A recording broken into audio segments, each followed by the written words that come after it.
Last episode, Matt showed you how we use our track editor to make our tracks super competitive and skills based. This episode we're going to talk to Nick, he's our lead designer, and he's going to show you how we do our character balancing. So balancing is important because this is an online multiplayer game. We have a lot of different characters in the game. We want those characters to be appealing to all players, but we want the experience to be competitive and we want the experience to be fair.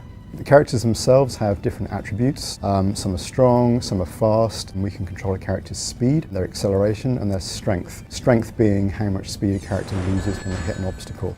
So if you take, for example, Sonic is a fast character. He's the fastest character in the game, but he's not the strongest character. So if you're the sort of player who is skillful, who's good at dodging obstacles, Sonic is a good pick. But if you find yourself knocking into obstacles and you're taking more damage, perhaps a character like Knuckles or Amiga, who doesn't lose as much damage, is a better option.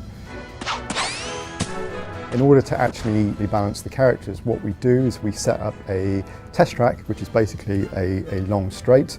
We have a clear lane, we have a lane with rings in, and we have a lane with obstacles in. And then what we can do is we can just run 4 characters against one another, and we can see which character finishes first. We can then go back, we can just tweak the values of the characters, we can tweak the speed, the strength, and then we can just rerun these races over and over again until we get to a point where we feel that the characters are well balanced.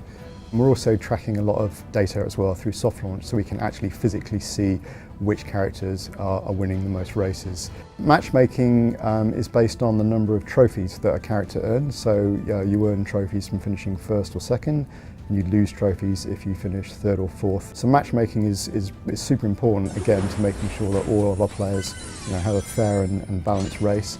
And it's also really good for the in-game experience as well, because we're finding that when players are very closely matched with one another, the races themselves are very tight. Lead is constantly changing, and you're normally seeing very, very close and exciting finishes.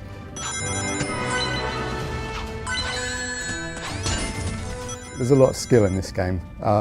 There's certainly a lot of skill and mastery, and that was important to us right from the very start. We wanted it to be a fun game, and we wanted it to be a game where players could feel that they were getting better at the game, they were good at the game. Obviously, as you progress over time, you will level up your characters. Your characters will be able to go faster. You'll unlock better weapons. Your weapons will become more powerful, and naturally, that will improve your chances of winning a race. But it's very much a combination of skill and player level. That's really the key to winning.